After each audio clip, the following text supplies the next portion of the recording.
Сәлем достар, сіздермен бірге Асқар. Бүгін біз 2017 жылғы шыққан 50 оттенков темнее деген фильм жайлы айтатын боламыз. Арнаға жазылып лайк басып кетіңіздер. Кристиан есімді жігіт ұйқыда қиналып жатады.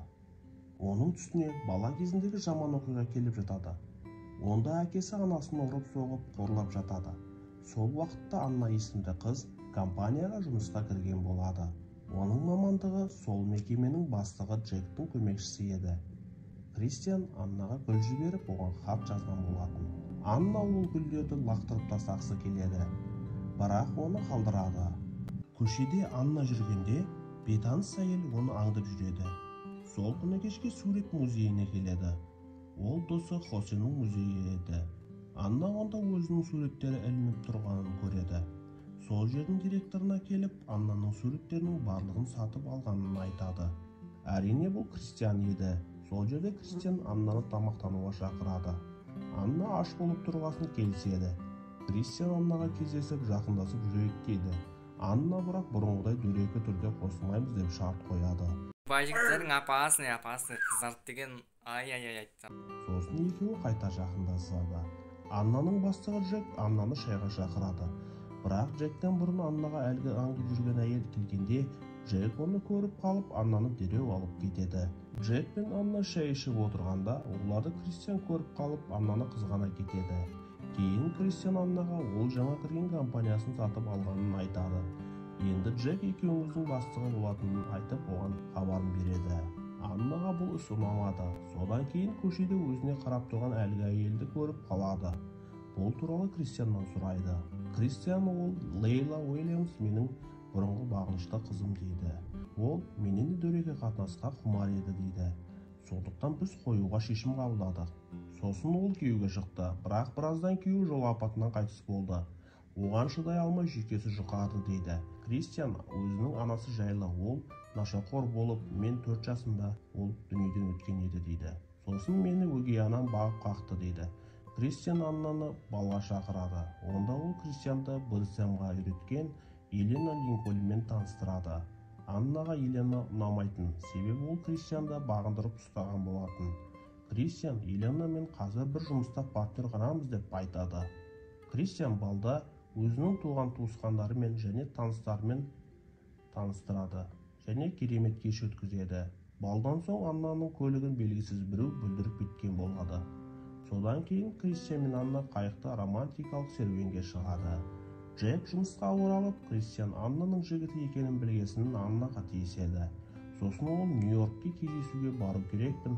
Қасымда сен де боласың, екеуіміз бір бөлмеде жалдаймыз деп Аннаға қолын тигізе бастағанда, Анна оның екі аяғының ортасынан теуіп далаға шығып қашып кетеді. Алдынан Кристиан шыққанда, Анна оған мені Джек зорламақшы болды дейді. Кристиан Джекті жұмыстан қуып жібереді. Оның орнына Аннаны тағайындайды. Анна әріптестерімен келіссөз өткізіп, сосын Кристианмен тамақтануға келеді. Кристиан оны үйіне шақырады. Анна оған келіседі.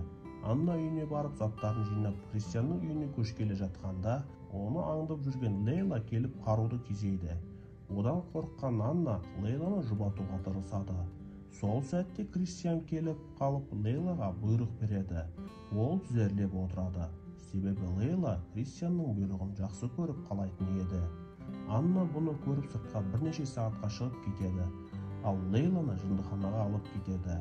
Анна оралып Кристианға ашуын айтады және кетем дейді. Сол сәтте Кристиан Аннаға тізерлеп тұрып, кетпеші дейді. Анна кетпейді. Сол жерде екеуі жақындасады. Кристиан түсінде бала кезіндегі әкесін көріп қатты қиналады. Сол сәтте Анна оны оятып жұбатады. Кристиан Аннаға маған тұрмысқа шық дейді. Бірақ Анна келсе қоймайды. Себебі ойлану керек еді. Бірнеше уақыт өткесін Кристиан әріптесімен тікұшақта жұмыс кездесуіне бара жатқанда, олардың тікұшағы апатқа ұшырайды. Бұл жайтты Анна Кристиан жанұясымен жаңалықтан көреді. Олар қатты қобалжиды. Анна пәтеріне қайта оралады. Онда аман-есен келген Кристианды көреді. Анна оған қатты қуанады. Бір күні Кристианның туған күні болады. Анна оған иә деген жазуы бар салпыншақты береді. Бұл Аннаның тұрмысқа шығуға келіскенін білдіретін еді. Кристиан өзін бақытты сезінеді. Туған күн кешінде Кристиан барлық қонақтарды жинап алып, Енді мен Аннаға үйленемін деп айтады. Біліп едім мына екеуінің жүрісінен үйленетін. Соңына дейін көрейік ендеше. Бірақ Елена Аннаға сен Кристианның ақшасы үшін ғана жүрсің дейді. Оған Анна қолындағы ішімдігін бетіне шашып жібереді. Сол жерге Кристиан келіп Еленаға кет дейді. Және Кристианның әпкесі Грейси де Еленаны ұрып кет деп қуып жібереді. Кристиан Аннаға неге жүзігімен сөз салады. Сосын олар Кристиан жанұясына қосылып от шашуды тамашалайды. Сол кезде басқа жақта тұрған Джек от шашуды ашумен қарап тұрады. Кино осы жерде бітеді. Бұл киноның мағынасы не екенін өзім де түсінбедім. Сценарийді ерігіп отырып жазғандай дейсің. Сіздермен бірге болған Асқар, арнаға жазылып, лайк басып кетіңіздер. Сау болыңыздар. Ұнаса арнаға жазылып, лайк басып қолдап кетіңіздер. Қош сау болыңыздар.